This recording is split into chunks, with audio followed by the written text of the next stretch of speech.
Guys, welcome back to the channel. This is your boy Bachiru. So in this video, I want to discuss combos in BlazBlue Central Fiction.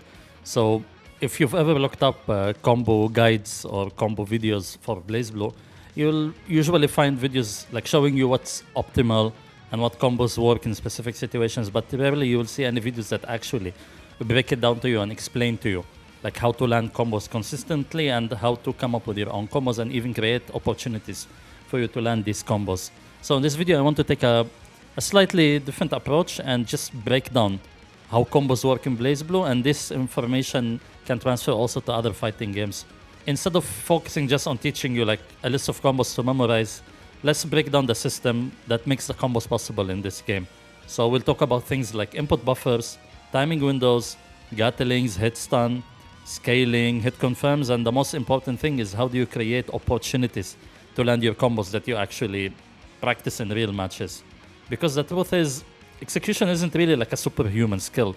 It's a set of fundamentals that you learn in addition to understanding of the game mechanics to make things easier and the ability to adapt to new situations that it makes it feel natural for you to land these combos. So whether you are new to BlazBlue Central Fiction or you're trying to take your execution to the next level, this video is for you. So we will go from something like doing this kind of combos to developing the natural ability to land combos just like this.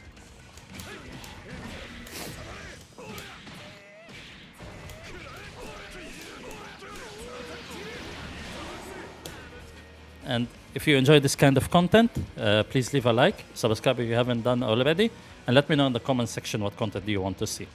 Alright, let's begin. So first things first, let's discuss execution. Execution isn't really about speed. And doing fast combos, that doesn't mean that execution is good. Execution is basically understanding how the combo system works and the system mechanics behind it. So high level players, they press less buttons and they press cleaner and they understand the timing of each input. So let's talk about the difference between fast inputs and the correct timing. So let's compare it to playing like a musical instrument like piano. Maybe you know all the buttons of the piano, but if you press them like fast, that doesn't really create like a nice tune. Usually when you create music or you're playing a piano, you play it in a specific rhythm or in a specific order, in a specific timing for the music to come out right. And the same concept applies here in fighting games. So combos in BlazBlue Central Fiction are really rhythmic. So you have to understand how each combo system flows and how each button links and what are the timings that are associated behind it. So while you can mash A and get like a 3-hit combo, you can also do it cleaner and in the correct timing and you would still come out with the same combo. So understanding the timing is really different, and that's something that you do by just pressing buttons and see which button links into what basically and what's the timing that you can use between each button. Which leads us into the next point. Understanding what are input buffers. So what you need to understand that compared to other anime fighting games, BlazBlue Central Fiction has a really generous input buffer window. So instead of feeling that you have to press, let's say for example, we will do this combo for Ragnar, which is BC Hell's Fang. Alright?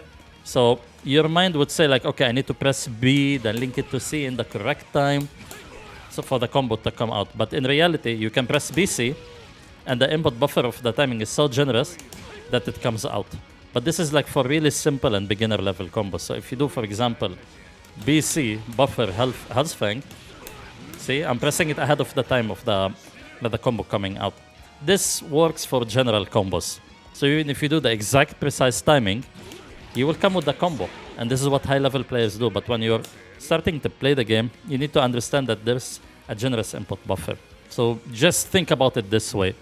The game remembers the input for a small amount after you press it. So basically, let's say for example, we go from B to C. So if you press B, C, timing right, it will come out. But if you press BC immediately, the game still remembers that you pressed a C. So it will buffer it in the background just for it to come out. But this is a double-edged sword, because if you press buttons erratically, then meaning to say, maybe your other inputs will not come out, or maybe you do a wrong combo because you're buffering. So timing really becomes important when you start to do high-level execution. So in BlazBlue Central Fiction, there are a lot of things that you can buffer actually. So number one, you can buffer normals. So for example, BC, you can buffer special moves, so they will come out in time, because some special moves have like double input, like Ragnar's, for example, House Fang. You can also buffer jump cancel. So let's say, for example, I want to press C and jump.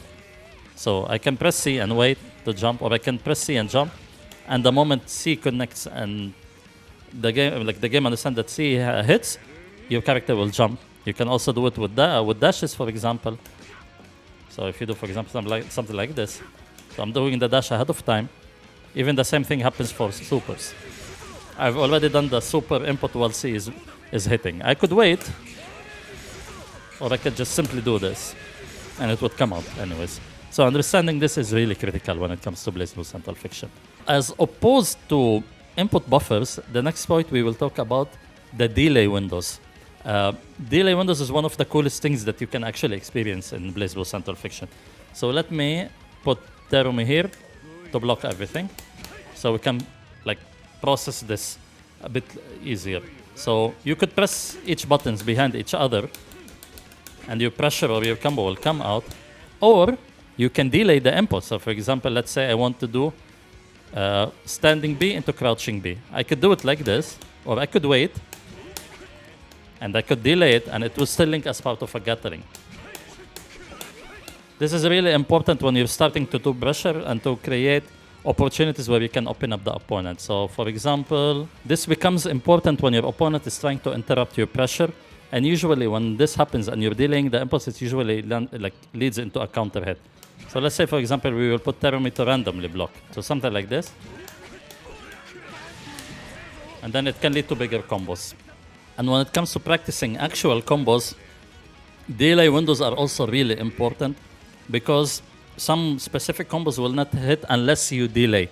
So the combo system of BlazBlue Central Fiction, while it has optimal routes, it also allows for some sort of creativity.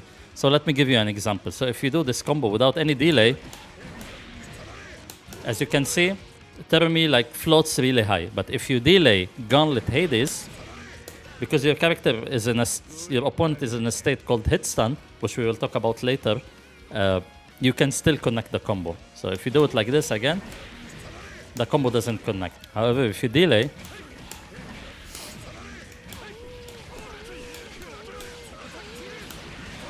see, delaying the second input of Gauntlet Hades allows it to connect new combos, basically. So experiment with your character, and you will definitely find a moment where you're like, oh, that made sense now. And you will find new combos that you can actually execute. Okay, now let's talk about one of the most important aspects of BlazBlue Central Fiction, which is basically the Gatlings. So Gatlings are the buttons that connect to each other, and this is what forms not only your combos, but also your pressure. So in BlazBlue, you can chain buttons together to create like a sequence of combos, for example. So for example, a very simple Gatling would be A, B, C, special move. You can do A, crouching A, B, crouching B, C, crouching C. There are some variations between each character. However, you should experiment with your character and understand what are the Gatlings that they can do. So for example, for Ragnar, he can do 5B, 2B into 6B. He can do 5C into 6C into 6D, for example. So understanding the Gatlings are really, really, really important. Not only that, you can also understand what are the jump cancelable buttons. So for example, when your opponent is blocking, not every single button can be jump cancelled, for example. So you need to experiment with that. And also, when they are not when they're not blocking and you land a hit, you need to understand which buttons lead into a jump, and this will also form your combo. So think about it this way. While you can learn optimal combos and memorize, I think your mindset should be, oh, which button leads into what, and which button leads into a special move, which special move connects with what, what's the height. So this is a learning curve. However, once you understand this, you start to form combos naturally, and you really don't need to rely on memorization. I am an advocate of optimal combo play and everything. However, I believe more that understanding how the game works and how the mechanic works are way more important, to be honest, than doing the most optimal combo. So for example, if I'm playing Ragnar, I know that if a 5B connect, if I go for a 5C, my combo options are really limited. But if I go for a 6A, I can go for a bigger combo. So this lands into more damage and better situation, for example. So this is really important. Think about it this way. Let's say you're forming a sentence. While there are optimal English sentences, you can say and you can sound like grammatically correct. Just understand that if you understand English language and you can formulate the language, it starts to come to you naturally, And this is how you should think about it when you're understanding the Gatling system. So now let's talk about Hitstun. So basically every attack, it has 3 properties. So if it lands, there's a stun period where your opponent cannot move, which is basically called the Hitstun. So this is the period where your opponent cannot really move.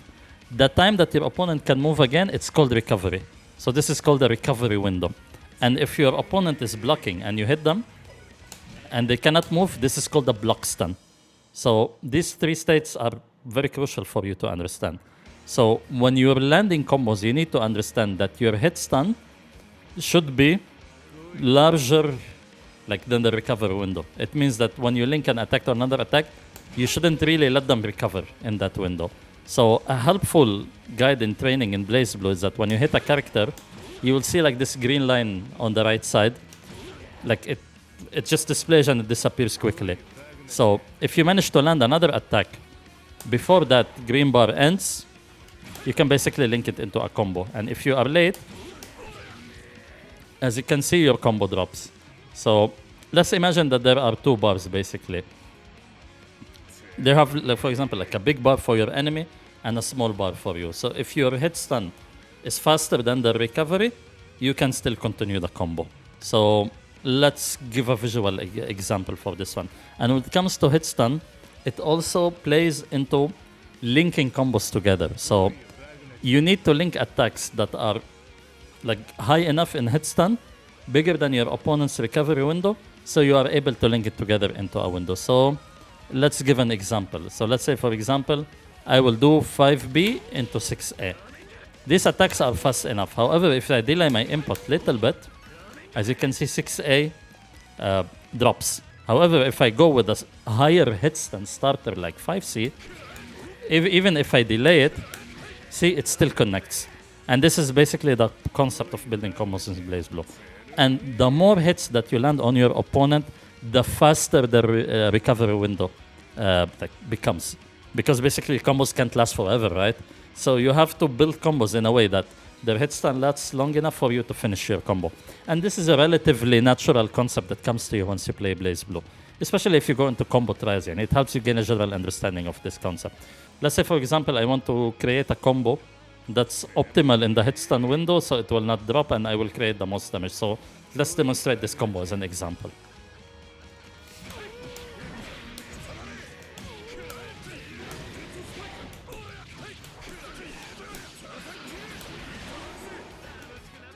However, if you really extend this combo and you don't respect the recovery window, then this combo will drop.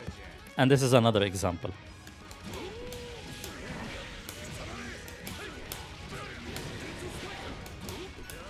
As you can see, the recovery window wasn't really respected. So if that happens in that instance, then you can modify the combo just to end it in a way that it will not drop. So here's another example as an adjustment. And if you understand this concept, you can react to it in real time in matches, and this really comes with experience.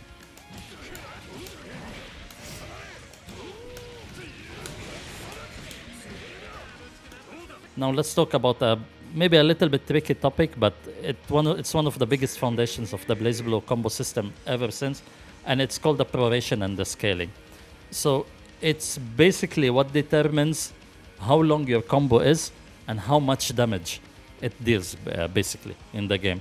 So what you need to understand that usually the initial hit or the first hit of the combo, it really determines the damage of the remaining of the combo basically. And the other concept basically is in BlazBlue you will find out that some buttons are designed to start combos because they lead, number one, into the most number of Gatlings and cancels, and number two, they have the best proration. Or not say the best proration, the most balanced proration.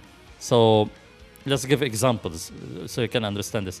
Usually, throw starters, they tend to have the highest proration basically in the game. So basically, they scale the damage way too high. So the longer that you go in a throw combo, the lower the damage becomes. So usually, it's a good idea not to extend throw combos too much because the reward is not really worth it unless you're going for corner carries and specific setups, you know. The same thing applies also for overheads, because usually the easiest way to block is crouching, right? So overheads, when you're doing your pressure, usually it's a little bit more tricky to land an overhead. And usually overheads are more risky in this game. So if you land an overhead, usually the scaling of the combo after it is also higher, meaning to say that the damage will be less. So the game rewards you for two types of combo starters. Number one, counter hit starters, which not only allow you to do like longer combos, it also allows you to do higher damage combos. And the other one is the punish starters. Punish starters are like really good buttons that you can do like to punish the mistakes of your opponent. So an example is Ragnar's 5B, for example. So let's take, for example, a very simple combo, which is 5B, 5C, Hell's Fang. So it's 2032 damage. If you decide to cancel it into rapid cancel, the damage is 3600. However, if you manage to do it from a force counter hit,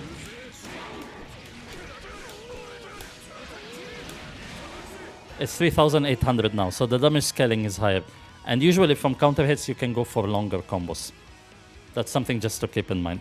Another concept to understand that there are specific moves that are really made like to scale up the proration, just basically to reduce the damage. And these are usually like the super useful buttons, like for a character, like for example, launchers, wall carry, pressure buttons. So if you use them repeatedly in a combo, usually the damage like drops really hard. So for example, Ragnar 6A, let's take it as an example. So let's say we will do this twice.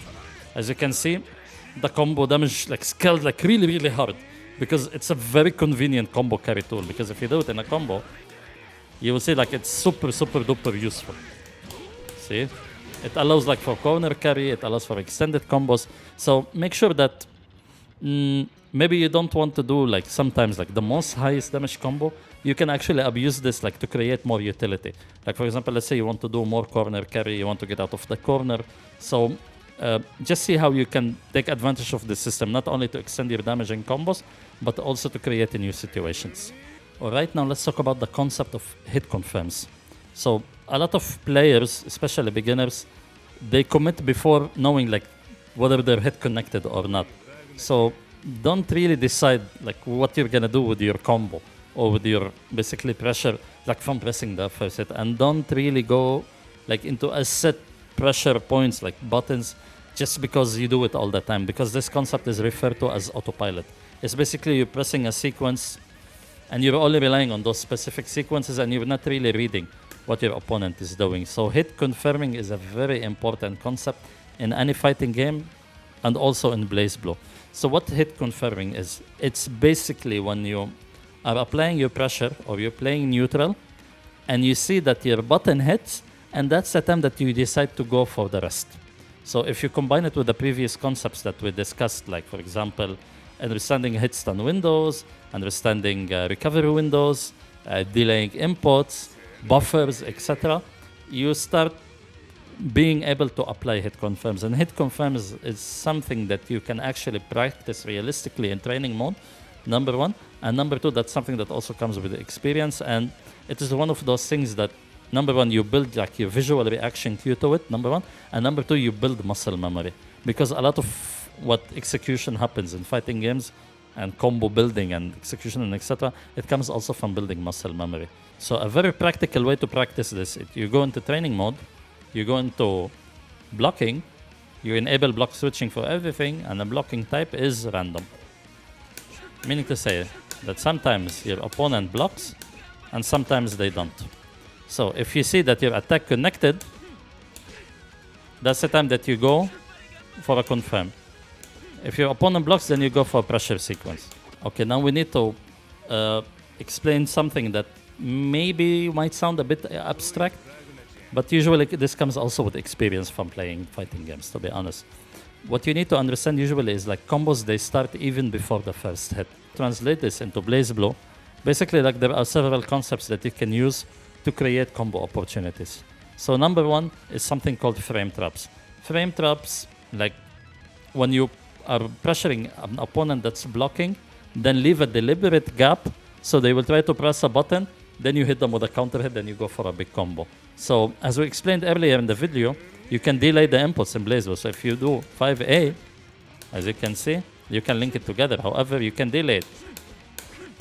So if your opponent tries to mash in the middle, it will lead into a counter hit. Even the same thing for 5B, 2B. You can do 5B, 2B, 5C. So, and if they press a button in the middle of this, it leads to a counter hit, and this is what we call a frame trap.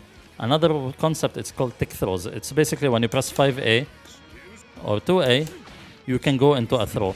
You see these big exclamation marks?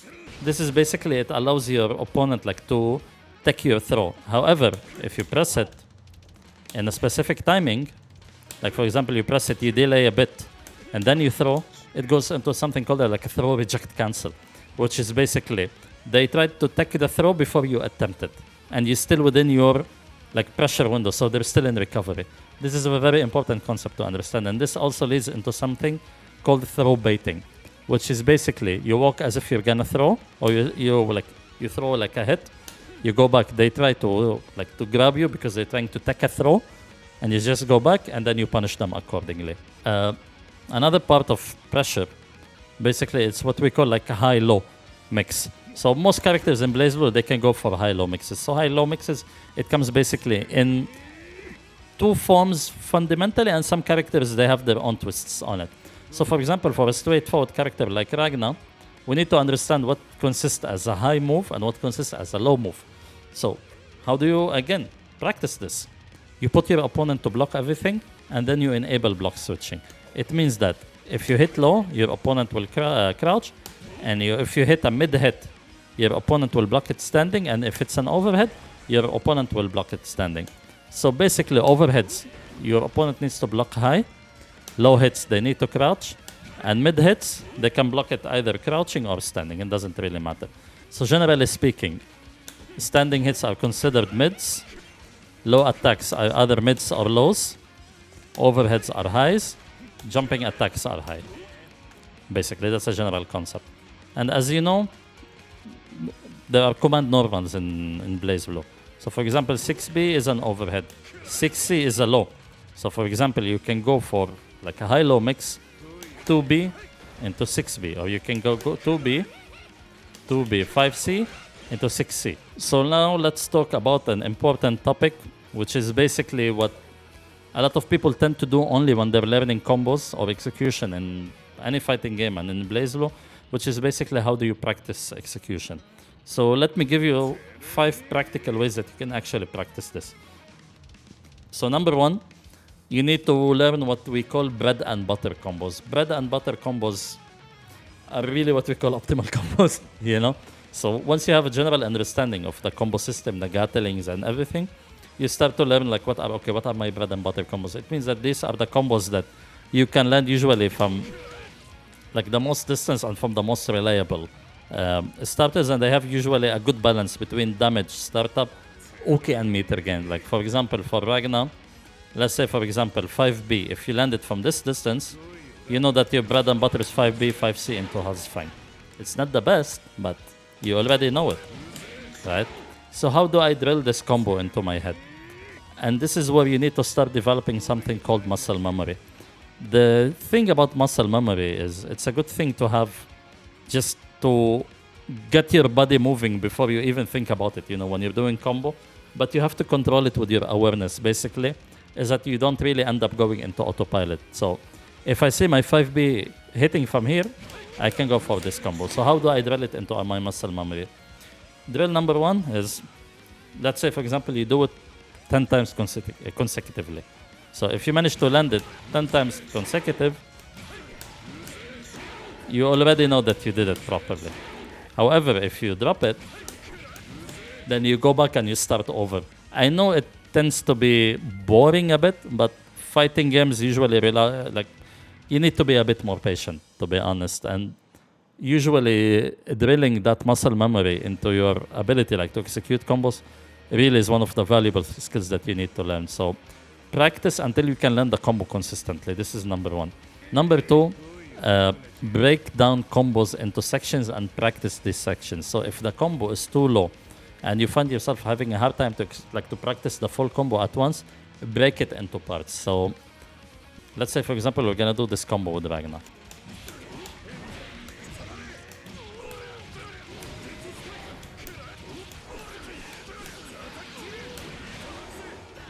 Realistically speaking, this combo is really 3 parts. Part 1, which is basically 5B into Gauntlet Hades.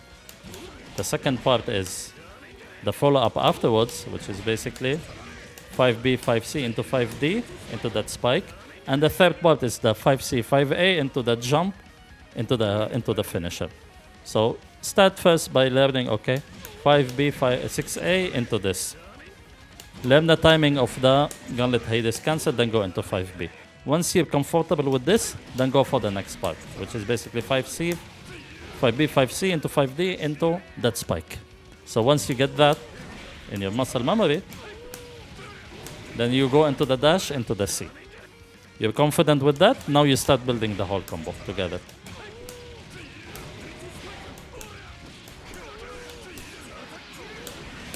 And that's basically how you learn long combos. Another drill that you can also learn is basically you start from random starters and see where that combo leads you. So for example, now I will start from 5A. Okay, what links into 5A? 5A, 5B, 5C. 5A, 5B, 2B, 3C, 2C into a combo. Okay, what about if I do 5A, 5B into 6A? Oh, this connects. So instead of me going for this, I go into this. And I see where it leads me. Does it lead into the same long combo that we did before? Let's just check it out of curiosity.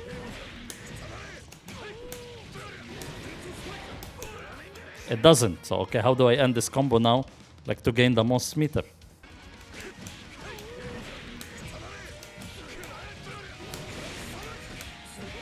See, now we led into more damage. So this is 2,390. But if you did this, that's 1,700. And this is where really experimenting from random starters and see where it goes, like really leads into coming up with your own combos. Another nice drill that you can use actually also is you enable blocking and then you use the recording options just to let your opponent like mash random buttons. And then you can use the record and like play function. And you can actually try like to say, okay, where does my counter hit combo lands? Okay, this is a random lock, this is a frame trap, this is a delayed input, and this is also really important. I tend to use this a lot. Thank God in newer games, this is becoming more easier to replicate, but in BlazBlue, you still need to use like the playback option. I'm not really the biggest fan of it in its implementation, but it's a really useful tool that you should consider when you're practicing combos.